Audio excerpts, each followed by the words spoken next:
Es que a falta de 54 días para las elecciones generales, el CIS habló. Y lo ha hecho para reflejar cosas tan evidentes como que la mayoría de españoles van a votar lo mismo que hace 4 meses y que, atención, casi el 60% de los ciudadanos no se leyó el programa electoral de los partidos en los pasados comicios. Ante estas perspectivas toca preguntarse, ¿va a cambiar algo en este mes y medio que nos queda la intención de voto de los ciudadanos? Analizamos ya la actualidad en las 5 W y a ti, Rojo, buenas noches. Empezamos con el qué. Muy buenas noches, Gonzalo. Pues efectivamente la situación que describe el CIS se asemeja a la famosa película de Bill Murray, El día de la marmota. En España, electoralmente hablando, todo sigue igual ahora que hace 4 meses. Ojo a las cifras, el 78% de españoles votaría lo mismo el 26J que el 20D. Más de 7 de cada 10 ciudadanos está de acuerdo o muy de acuerdo con que los políticos no se preocupan mucho por lo que piensan los ciudadanos, y casi el mismo porcentaje considera que quien está en el poder busca sus intereses personales. Llegamos al cuándo. Mes y medio es lo que queda para la nueva cita con las urnas. Los españoles están empachados de abrir día sí día también con negociación política y casos de corrupción, mientras ven cómo sus problemas reales no se afrontan como debería hacerlo un gobierno ya constituido. Los protagonistas de este día de la marmota son los candidatos, principalmente Rajoy, Sánchez, Rivera e Iglesias.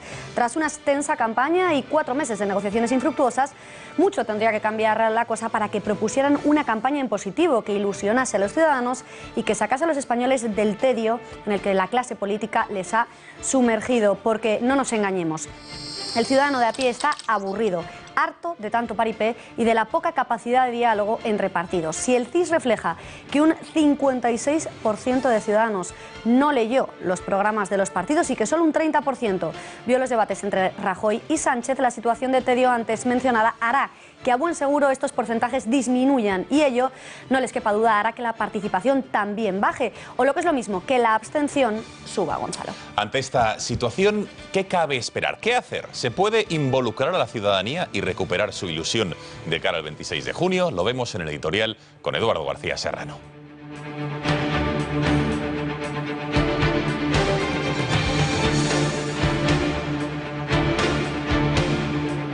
Buenas noches, Gonzalo, Beatriz. Pues difícilmente podrán involucrar a la ciudadanía y recuperar su ilusión los mismos que la han desencantado, los mismos que la han desilusionado, los mismos que le han brindado a los españoles el espectáculo de sectarismo político que, como en los viejos cines de sesión continua, volvemos a contemplar hasta el 26 de junio, como mínimo y con suerte.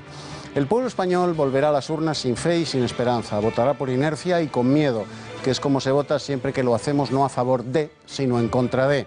Para involucrar a la ciudadanía en la tarea política y recuperar la ilusión de los españoles por la red pública, lo primero que hace falta es que los políticos sean ejemplares, porque solo con el ejemplo de la conducta personal se le puede pedir a los españoles sangre, sudor y lágrimas cuando vienen mal dadas. Y eso es lo que no han hecho los mismos que otra vez nos vuelven a pedir el voto: dar ejemplo.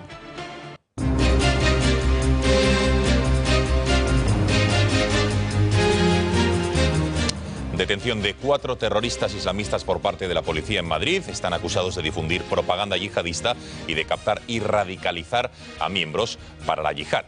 Las detenciones se han llevado a cabo en las localidades de Pinto y Cienpozuelos, donde continúan los registros, así como también en la capital de España.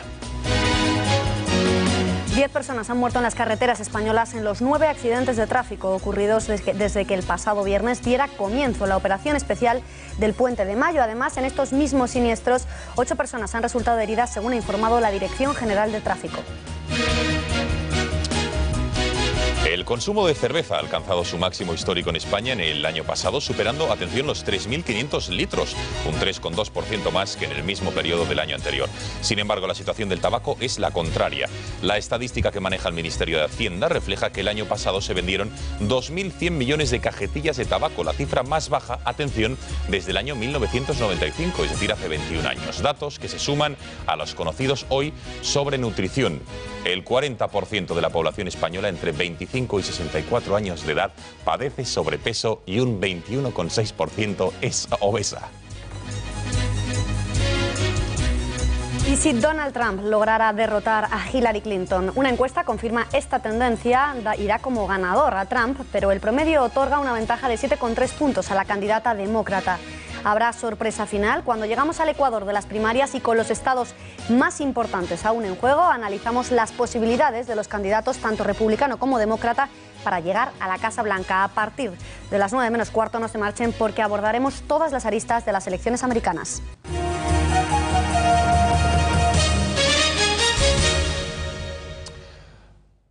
Por primera vez en democracia no ha sido el presidente del gobierno quien ha disuelto las Cortes y ha convocado elecciones generales, sino el rey. Lo ha hecho en la aplicación del artículo 99.5 de la Constitución y una vez transcurrido el plazo de 2 meses desde la primera votación de investidura en la que no se eligió presidente. Felipe VI ha convocado a los españoles a las urnas el próximo 26 de junio con el refrendo del presidente del Congreso, Patxi López. Hasta ahora siempre había sido el presidente del gobierno quien, en aplicación del artículo 115, disolvía las Cortes y era el rey quien lo sancionaba. Tras la disolución de las mismas, el presidente de la Cámara Baja, Patxi López, ha llamado a la participación, esperando que los políticos hayan aprendido la lección. Espero que todos hayamos aprendido la lección y el siguiente Congreso llegue a un acuerdo suficiente lo antes posible. Pese al llamamiento de López, los candidatos no parecen haber reflexionado y se enfrentan a la nueva cita con las urnas con un talante muy similar y al que afrontaron los anteriores comicios. Así, desde Ciudadanos, Albert Rivera ha criticado al Partido Popular que le haya dedicado los peores insultos, dice, de su carrera política, recordando a los populares que el enemigo no es Ciudadanos, sino el populismo o el separatismo. No sé si les funcionará, desde luego no se acoge demasiado a la verdad. Por tanto, no vamos a entrar en ese tipo de juegos y cuanto a insultos, en fin, estamos acostumbrados. Sabemos que algunos piensan que el enemigo es Ciudadanos y no el populismo o el separatismo. Bueno, pues ya se lo explicarán a sus votantes, que el problema es Ciudadanos y no el populismo o el separatismo. Yo no sé si los votantes del PP piensan lo mismo. La respuesta de Rajoy no tardaba mucho en llegar. Ha asegurado que las campañas son para conseguir el mayor número de votos, para enfrentarse a sus adversarios y no para conseguir amigos entre sus competidores. Rajoy ha puesto de manifiesto que su política no va a discurrir por un acercamiento a la formación de Albert Rivera. Aviso de Rajoy en el Comité Nacional, en el que ha insistido en que los amigos hay que buscarlos entre los electores. Este martes también ha hablado la secretaria general del partido, María Dolores de Cospedal, que ha ensalzado a Mariano Rajoy, asegurando que quien insulta no es el PP, sino el partido de Rivera, a pesar de lo cual, dice, Rajoy no será rencoroso. El señor Rivera dice que Mariano Rajoy no está capacitado para ser presidente de un gobierno de regeneración. Creo que eso es un insulto. Tampoco pasa nada. El propio señor Rajoy en muchas ocasiones, pues mire, y hasta yo misma, pues anda que no nos han insultado. Pero ha dicho que él no es rencoroso, y no lo es. Pero bueno, negar la evidencia, esto es muy duro, porque es que lo ha visto toda España.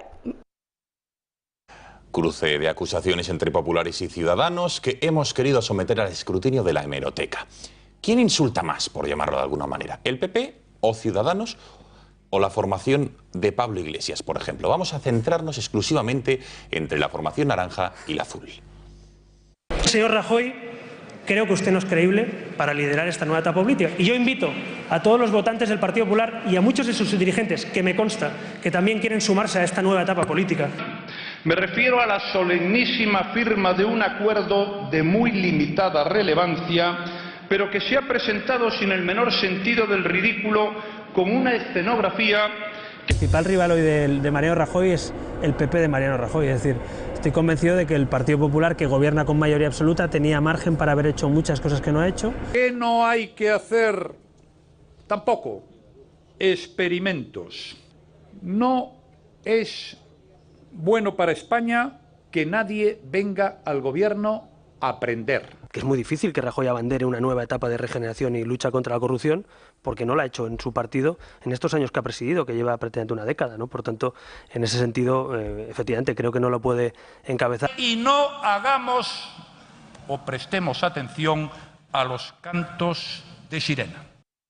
Más optimistas que Mariano Rajoy o María Dolores de Cospedal se ha mostrado hoy el vicesecretario de Organización del partido, Pablo Casado, o la presidenta de la comunidad, Cristina Cifuentes, mientras que el primero ha considerado que Rajoy y Rivera van hacia el entendimiento. Cifuentes ha reconocido que el acuerdo natural sería la suma entre PP y Ciudadanos. Ambos, además, han aprovechado para pedir el voto útil que impida la subida al poder de Podemos. Yo creo que ahí el acuerdo natural sería que hubiera un gobierno entre Partido Popular y Ciudadanos. Pero, ese sería Cristina, el acuerdo natural. Bueno, ¿qué expectativas tiene el PP ante esta nueva cita con las urnas? ¿Debería Rajoy dar un paso a un lado y dejar que otro candidato se presentara en su lugar? ¿Estarían dispuestos los populares a formar una gran coalición con los socialistas? De todo ello tendremos ocasión de hablar con Cristina Cifuentes el próximo jueves en El Gato al Agua. La presidenta de la Comunidad de Madrid se someterá a las preguntas de Javier Algarra y del presidente de este grupo, de Julio Ariza. Eso será el jueves, como les decíamos. Antes hemos querido someter a debate la posibilidad de que Ciudadanos y PP pacten tras el 26 de junio. Si suman mayoría, ¿estaría dispuesto Ciudadanos a pactar con el PP de Mariano Rajoy? Lo vemos ya en nuestro cara a cara entre el director de Gaceta.es, Kiko Méndez Monasterio, y Eduardo García Serrano. Empieza, Kiko, buenas noches. En ese caso, Beatriz, en el que verdaderamente pudieran sumar una mayoría absoluta Ciudadanos más el Partido Popular, todo es lógico pensar que la coalición sería definitiva con un obstáculo. Albert Rivera, en mi opinión, no puede apoyar nunca un gobierno presidido por Mariano Rajoy. Mariano Rajoy sería el obstáculo principal. Ya te toca a ti. Kiko, ese obstáculo principal que tú dices que es Mariano Rajoy en caso de victoria electoral del PP, no se puede obviar, no se puede soslayar. Quien ha ganado las elecciones es el PP, pero con la cabeza de cartel de Mariano Rajoy. Se aparta al líder cuando se pierden las elecciones y se negocia un gobierno, al líder que ha sido derrotado, pero cuando se han ganado las elecciones, ¿no? Pero es que Albert Rivera, todo el discurso en realidad de Ciudadanos se viene abajo si hace presidente aquel de Luis Sefuerte. Albert Sefuerte, ¿crees que va a soportar ese partido de la regeneración, partido de cuadros que fundamentalmente proceden del PSOE? ¿Van a soportar el peso de Mariano Rajoy? A mí me parece impensable, y mucho más entendiendo la escasísima química que hay entre uno, Albert Rivera, y otro. Sí, pero el poder alivia todas las químicas adversas. Si Mariano Rajoy puede ser presidente con los votos de Ciudadanos, los votantes de Ciudadanos no le perdonarían en esta segunda vuelta de las elecciones a Albert Rivera que no propiciase esa mayoría absoluta. Partimos de ese supuesto, 176 escaños, PP más Ciudadanos. Sus votantes no se lo perdonarían, aunque tenga que cambiar el discurso. Primarias y renovación antes del 26 de junio. Es lo exigido este martes por Esperanza Aguirre en su particular batalla dentro de su formación. Para la portavoz del Grupo Popular en Madrid, el PP ha perdido muchísimo y si quiere recuperar votos debería renovarse de arriba a abajo. Unas palabras que han recibido una durísima respuesta por parte de María Dolores de Cospedal, que le ha recordado lo inapropiado de su candidatura a la alcaldía, al tiempo que ha asegurado que en el PP solo hay un candidato y se llama Rajoy. Pero es que no es solo el liderazgo, muy bien lo has dicho tú, es el mensaje y es un poco la renovación de los proyectos y de las soluciones que proponemos a los españoles, ¿no? Yo creo que hay que hacerlo antes de las elecciones, evidentemente, si se quiere recuperar a ese electorado que nos ha abandonado. Bueno, y en plena campaña preelectoral, el CIS ha publicado una encuesta sobre la aceptación que tuvo la campaña pasada, es decir, la del 20 de diciembre. Pese a que han pasado 4 meses y los partidos han revelado sus auténticas intenciones políticas, la encuesta es poco alentadora. Por ejemplo, un 75% de españoles cree que los políticos no se preocupan mucho de lo que piensan los ciudadanos, u otro 74% que cree que quien está en el poder busca sus intereses personales en detrimento de los intereses de los españoles. Sepamos más datos sobre la encuesta del CIS que nos trae este martes. Beatriz Rojo, cuéntanos más detalles. Pues los datos conocidos hoy de esta última encuesta del Centro de Investigaciones Sociológicas reflejan sobre todo 2 datos. El primero es la desafección con los que los ciudadanos viven la política y el segundo, el profundo descontento con nuestros líderes tras este fracaso de legislatura. Así, las cifras conocidas hoy nos arrojan algo de luz sobre la importancia que podría tener una nueva campaña electoral. Más de la mitad de los españoles no leyó la propaganda que recibió de los partidos. Lo estamos viendo, un 56%, ni sus programas electorales antes de depositar su voto el 20 de diciembre. Tampoco les generó mayor interés el debate entre los 2 principales líderes. Sí es llamativo que el 43,4% de los encuestados ni siquiera lo sintonizara. No lo es menos que solo el 30% aguantara hasta el final. Además, y pese a lo ocurrido, casi el 80%, el 78,4%, repetiría su voto del pasado 20 de diciembre, incluso sabiendo el resultado. poco parece si nos fiamos de este dato, que se va a mover el panorama tras el 26 de junio. Además, más votantes tuvieron dudas entre dar su apoyo al PP o a Ciudadanos, el 17,9%, mientras que entre Podemos y el PSOE tan solo fue el 16%. Disyuntiva del 11,5%. Perdón. En cuanto a la percepción de los políticos, según el CIS, el 75% cree que no se preocupan mucho de lo que piensan los ciudadanos como ellos, y el 73% cree que lo que persiguen los gobernantes es su propio interés personal.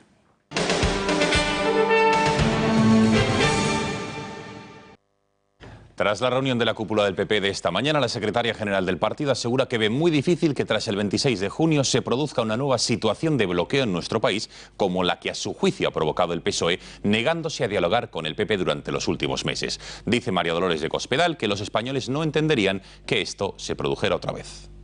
Creemos que una situación de bloqueo como la que ha protagonizado el Partido Socialista con ese acuerdo con Ciudadanos, es muy difícil que los ciudadanos de este país, los españoles, lo entiendan que se pueda volver a producir otra vez a partir del 26 de junio. Creemos que francamente es muy difícil. Quien está utilizando el mismo argumentario que en la pasada campaña electoral es Podemos. Por un lado, asegura que su rival a batir es el Partido Popular, dejando al PSOE en un segundo plano. Para ello, utiliza el argumento de que más de 11 millones de votantes desean el cambio en el gobierno. Creo que tenemos claro que hay más de 11 millones de votos que están pidiendo cambio y desalojo de las políticas del Partido Popular y del Partido Popular de la Moncloa y del Gobierno de este país. Así que si existen 11 millones de votos, eso quiere decir que hay una mayoría suficiente para poner en marcha ese cambio. Y quien dice que el sorpaso de Podemos Izquierda Unida al PSOE no le quita el sueño es el concejal socialista del Ayuntamiento de Madrid, Antonio Miguel Carmona. A mí el sorpaso no me preocupa absolutamente nada. Llevan intentando el sorpaso 137 años desde nuestro nacimiento y desde luego nunca lo han conseguido. Sobre un posible pacto PP-PSOE, tras las elecciones han hablado los líderes, dos líderes socialistas, o lideresas mejor dicho. La número 1 por Barcelona no la ha descartado, pero dice que con otro PP totalmente diferente. Por su parte, la número 1 en Andalucía, a la sazón secretaria general socialista en la sombra, Susana Díaz, ha asegurado que los socialistas no pueden ir con el PP a ningún lado. Nuestro veto principalmente es a las políticas del Partido Popular. El problema no son unas siglas, el problema no es un nombre, no es una persona, sino son las políticas que han acreditado durante más de 4 años de legislatura. Con la caída de los ingresos y con, evidentemente también, el vaciado que le han hecho a la caja de la Seguridad Social, pues creo que hay elementos suficientes como para entender que el Partido Socialista no puede ir con el Partido Popular a ningún sitio. Y nos queda lo más importante. ¿Qué opinan ustedes? La calle, las cámaras de este informativo han salido a las calles para saber y testar qué harían. ¿Votarían lo mismo? ¿Qué les haría cambiar su voto? Un reportaje de Alba Vila. Voy a votar lo mismo, al Partido Popular. Sí, probablemente sí. Seguramente sí votaré lo mismo. ¿Y qué le haría cambiar de opinión? Nada. Sí. ¿Y qué le haría cambiar de opinión? Nada. Sí, sí. ¿Le haría cambiar de opinión algo? Nada, lo mismo, al PP. Sí. ¿Algo le haría cambiar de opinión? Sí, probablemente. Algunas cosas. Sí, entre Ciudadanos y PP. Pienso que tampoco ha cambiado mucho el panorama. Sabes que si no llegaron a un acuerdo en su momento no van a llegar ahora y por eso voy a seguir votando a lo que pienso. Sí. ¿Habría algo que le hiciese cambiar de opinión? Sí. ¿Entre quién dudaría en este caso? Entre el PP y Ciudadanos. No. ¿Qué le ha hecho cambiar de opinión? La completa incapacidad de ponerse de acuerdo. Sí. ¿Habría algo que le hiciese cambiar de opinión? No. Ante la incapacidad de los políticos de ponerse de acuerdo y formar gobierno, este 26 de junio se repiten las elecciones. En Intereconomía hemos salido a la calle para preguntarle a los ciudadanos si mantendrían su voto o lo cambiarían. Sin embargo, 9 de cada 10 ciudadanos han confirmado que mantendrán la misma postura.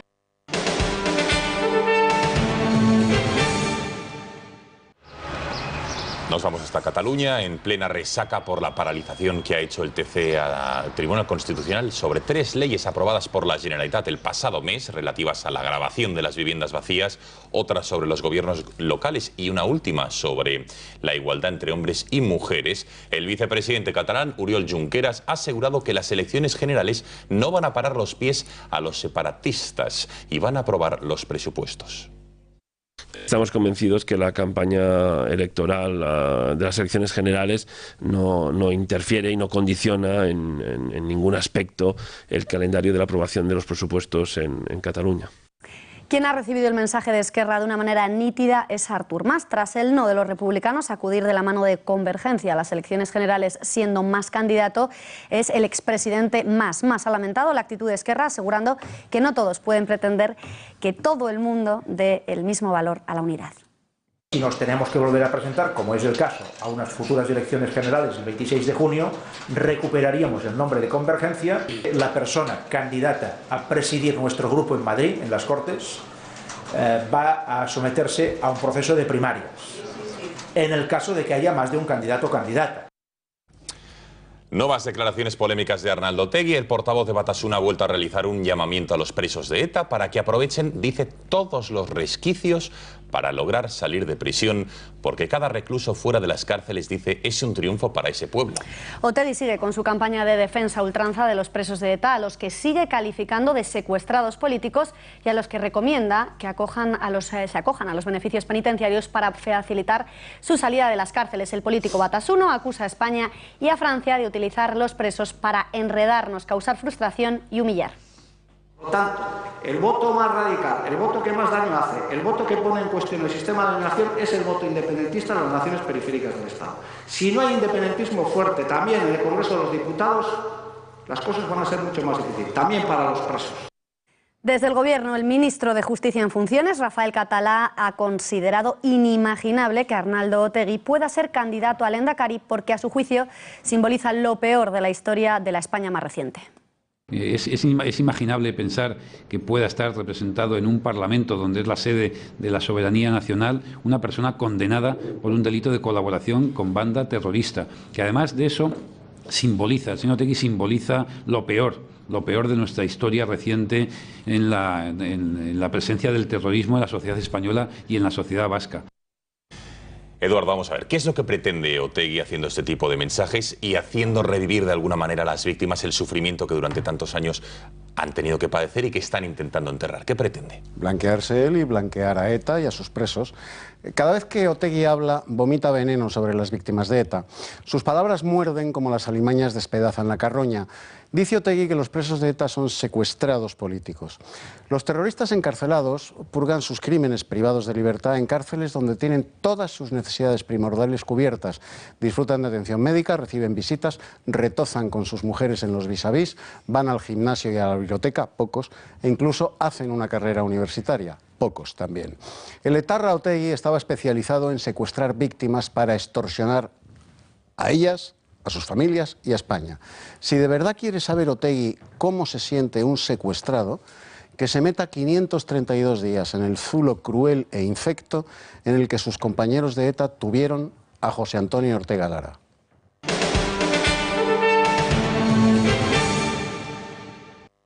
Bruselas tumba nuevamente las previsiones del gobierno de nuestro país, previsiones económicas, al asegurar que el déficit no va a bajar del 3% antes del año 2018. En concreto, y recordamos, el Ejecutivo de Mariano Rajoy estimaba que para este 2016 el déficit cerraría en un 3,6% y en un 3,9% a finales del año 17.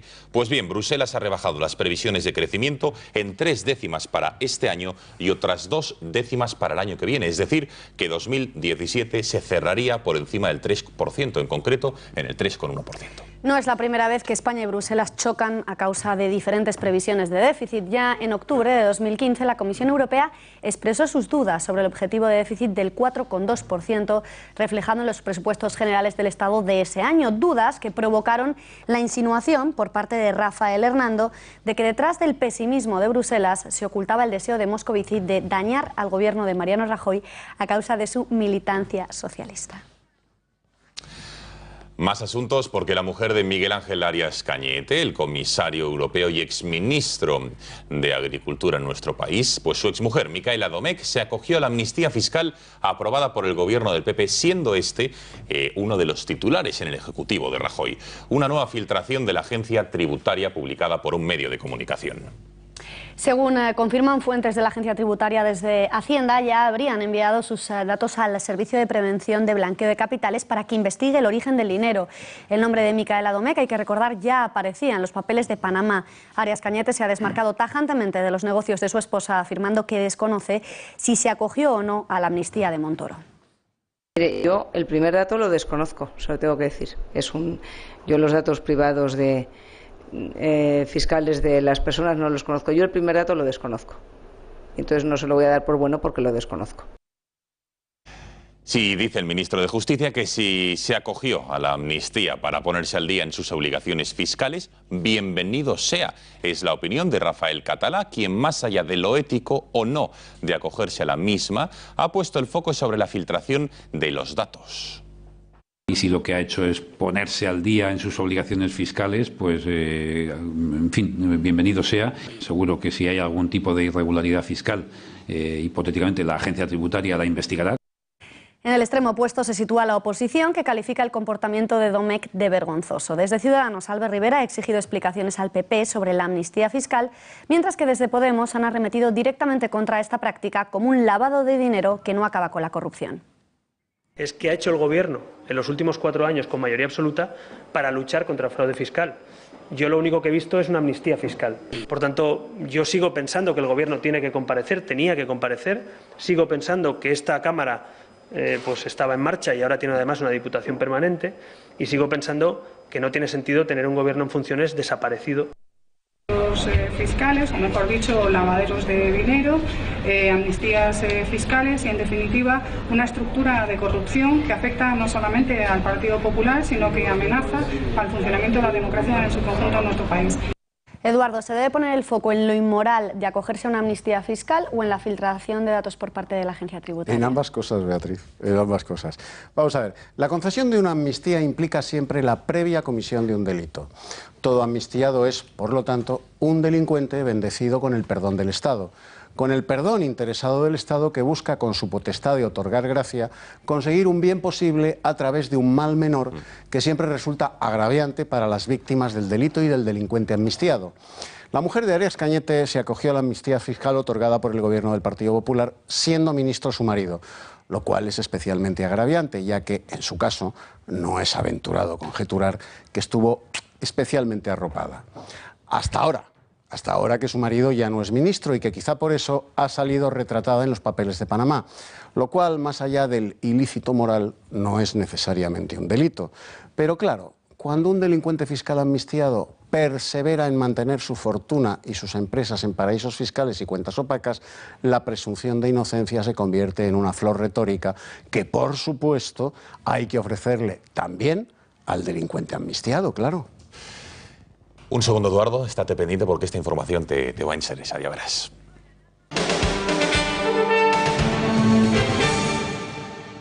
Galicia, Casa de Peregrinos, es el título de la exposición que pueden ver en Santiago de Compostela hasta el próximo mes de junio. Una muestra organizada por Turismo de Galicia con motivo del Año Santo Extraordinario que resume 25 años de trabajo de promoción del fenómeno Xacobeo. Turismo de Galicia, en colaboración con el Jacobeo y la Universidad de Santiago, acaban de presentar esta exposición, Galicia, Casa de Peregrinos, que a través de imágenes y vídeos resalta los trabajos realizados por la recuperación del Camino de Santiago y la promoción que se ha realizado en los últimos 25 años desde la Administración autonómica. La exposición que recoge 25 años de un trabajo de la Xunta de Galicia promocionando el Camino de Santiago, cuidando de los caminos, de su patrimonio, creando la red de albergues y realizando pues una serie de eventos, de exposiciones, de las propias celebraciones de los diversos xacobeos. Entre las fotografías encontramos estampas que retratan las labores de señalización de las rutas, la rehabilitación de edificios o la tradición hospitalaria a través de la red de albergues públicos, pero todas ellas nos envían el mismo mensaje. La importancia que tiene el Camino de Santiago, todos los trabajos de recuperación y de promoción que se han llevado a cabo por parte de la Xunta. Esta exposición estará abierta al público en el Colegio de Fonseca de Santiago hasta el 29 de junio. Hasta aquí la información, Beatriz, pero que no se mueva nadie, ¿eh? Que no se muevan, hacemos un alto en el camino tejido de colores y volvemos en apenas 15 minutos para abordar el especial sobre elecciones americanas. Hasta ahora.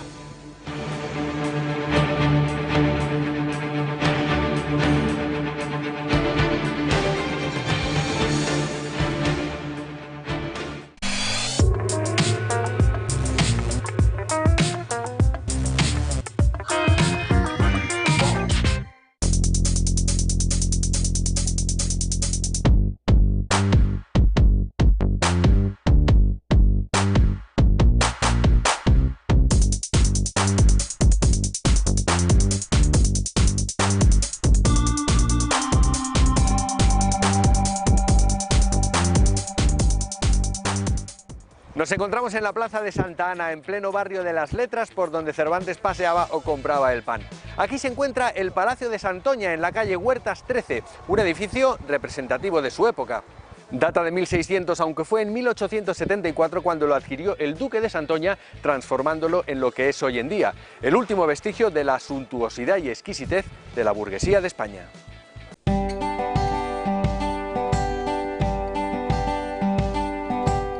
Nos encontramos en el Palacio de Santoña, en la madrileña calle Huertas 13, sede institucional de la Cámara de Comercio, Industria y Servicios de Madrid. Durante más de 5 siglos, gran parte de la historia destacada de la capital ha transcurrido en este palacio, cuya razón de existir parece ser la de albergar grandes momentos históricos y destacables eventos empresariales. Hoy, tras su restauración, esta sede de la Cámara de Comercio vuelve a ponerse a disposición de las empresas madrileñas para que puedan celebrar aquí sus actos. Ha sido rehabilitado incorporando las últimas tecnologías para ofrecer un servicio integral de eventos, un marco privilegiado para establecer relaciones empresariales. El duque de Santoña, a quien debe su nombre el palacio, lo adquirió en 1874 y junto a su esposa lo revistieron siguiendo los gustos artísticos de la época, exaltando en sus elementos decorativos los oficios del comercio, la industria y las artes. La escalera de honor, custodiada por 2 leones y realizada en mármol de Carrara, era un espacio donde frecuentemente era recibido el rey Alfonso XII. El Salón Oriental, belleza y exotismo con representaciones del oficio del comercio. Destacan sus espejos y la extraordinaria chimenea de mármol. Un espacio perfecto para almuerzos, cenas de gala o localizaciones cinematográficas. El comedor de gala, con pinturas de Ramón Olavide y Antonio Gomar. Se trata de un salón lleno de arte y esplendor, muy adecuado para recepciones empresariales. El Salón Luis XV, con su mesa de caoba de 6 metros tallada de un solo árbol, perfecto para celebrar consejos. O el Salón de Actos, con los espejos originales que se trajeron desde París, óptimo para recepciones, presentaciones y conferencias. Situado en el barrio de las Letras, cerca de la plaza de Santa Ana, fue adquirido por don Casimiro Mau en 1933, convirtiéndose posteriormente en la sede de la Cámara de Madrid. Hoy, tras su restauración, se pone de nuevo a disposición de todas las empresas madrileñas. Seguimos haciendo historia.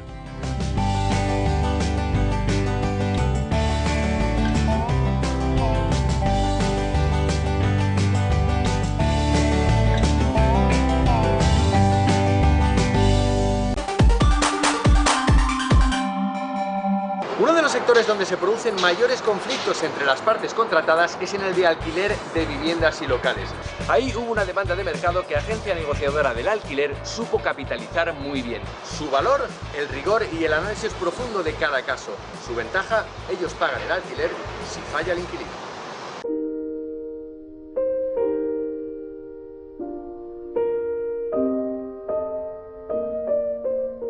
La Agencia Negociadora del Alquiler nace hace aproximadamente unos 8 años, ¿no? Y el origen tiene que ver con todos los asuntos jurídicos que llevamos de desahucios y que nos damos cuenta que muchos de los problemas del alquiler se producían cuando intervenía el propietario.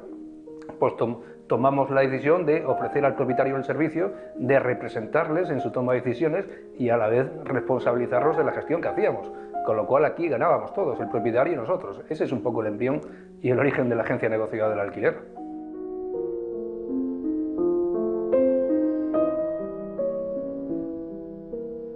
Realmente el grado de implicación que tiene la Agencia Negociadora del Alquiler con sus clientes es plena. O sea, vamos de la mano del cliente porque los dos tenemos el mismo objetivo. Al cliente no le interesa el impago de la renta, pero a nosotros menos todavía, porque si hubiera algún impago de rentas, al cliente prácticamente le va a dar igual, porque va a seguir cobrando de nosotros.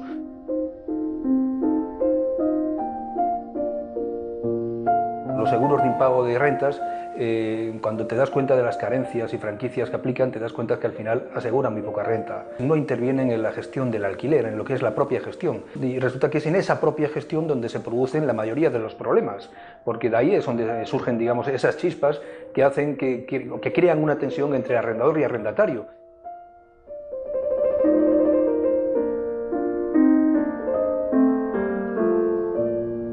A mí lo que me gustaría transformar en el sector de los alquileres es que los gestores se implicaran directamente en el resultado de su gestión, y si ellos se equivocan en la selección o en la gestión del alquiler, que paguen directamente las rentas como hacemos la agencia negociadora de alquiler.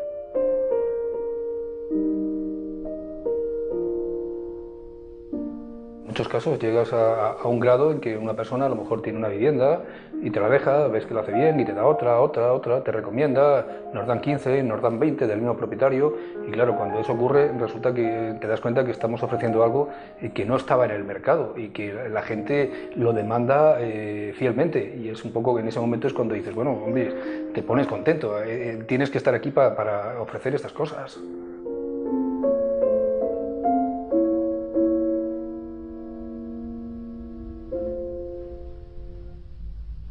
Pues me siento orgulloso sobre todo de la intensidad del trabajo realizado. No sé si en mi familia sentirán ese tipo de orgullo, porque al final les he robado tiempo a ellos, ¿no? Pero sí estamos viendo que todo este esfuerzo está dando resultados, la gente está confiando en nosotros, eso nos llena de satisfacción porque significa que algo bien debemos estar haciendo en este campo tan convulso como es el de los arrendamientos urbanos.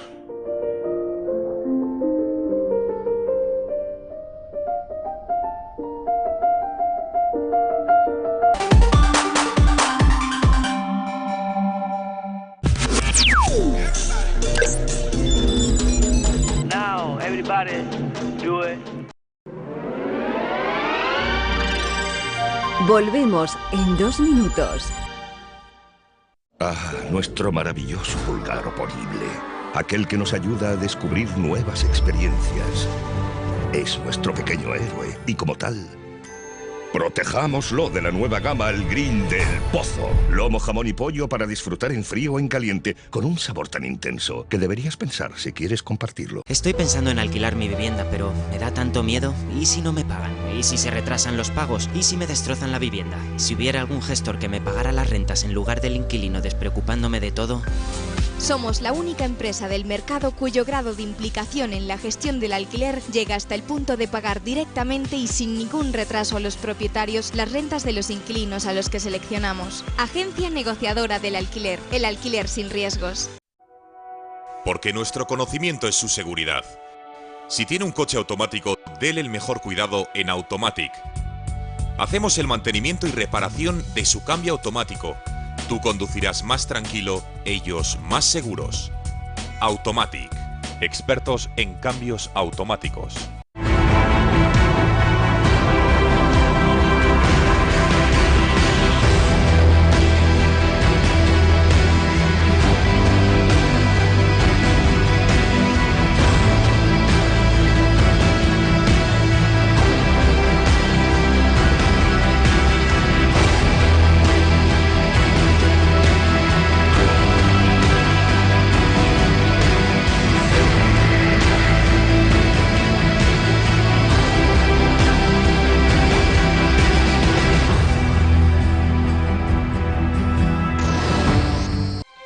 En algún momento de su vida usted va a necesitar un abogado. Divorcios, herencias, hipotecas, compraventas, alquileres, despidos, crisis de empresas, pensiones de cualquier clase, problemas con el banco, cuestiones penales, accidentes, seguros, impuestos. Podemos ayudarle a resolver todos estos asuntos. Ante cualquier contratiempo legal, ahí está Miguel Durán y su equipo para ayudarle con su larga experiencia y con el mejor trato humano posible, el que usted merece. No lo dude, si tiene problemas legales o va a hacer algún negocio jurídico, acuda a nosotros y le ayudaremos. Su problema lo hacemos nuestro y lo resolvemos.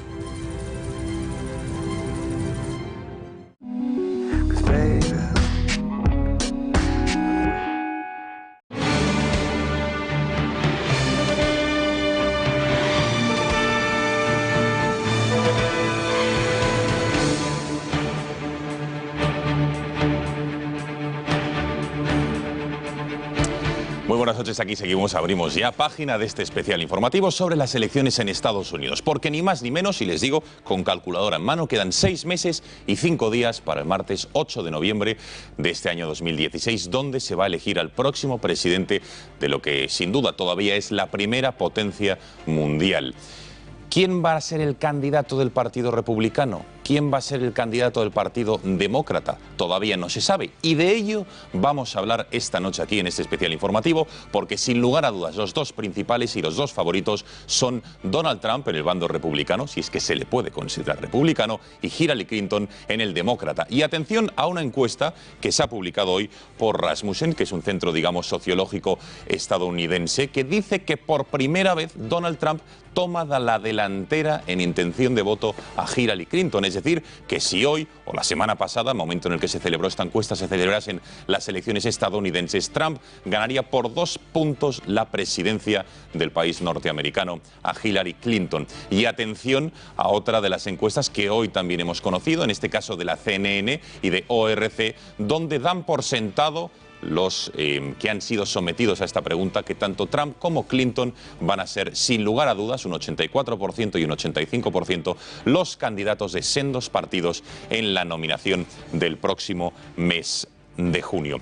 Vamos a ver muchas cosas. Beatriz Rojo, buenas noches. Muy buenas noches. Antes de presentar la mesa que nos acompaña, los expertos, analistas que van a desgranar la política estadounidense y hacerla más cercana, al fin y al cabo, a nuestros ciudadanos, tenemos muchas secciones. Vamos a explicar cosas que los espectadores escuchan a diario en los telediarios, pero que es importante remarcar. Pues vamos a analizar primero cómo es el sistema de elección de candidatos a través de primarias, bueno, un sistema complicado que vamos a explicar, y cómo después se elige ya finalmente al presidente a los Estados Unidos. Además vamos a analizar también cómo va a desgranarse ese calendario. Primero van las convenciones, cómo se vota luego, todo eso lo veremos. También veremos el perfil de los candidatos. Hay que recordar que a día de hoy hay 3 en el bando republicano con posibilidades y 2 tan solo en el bando de los demócratas. Principalmente eso vamos a analizar, sobre todo el perfil de los candidatos y qué posibilidades tienen reales de ser elegidos.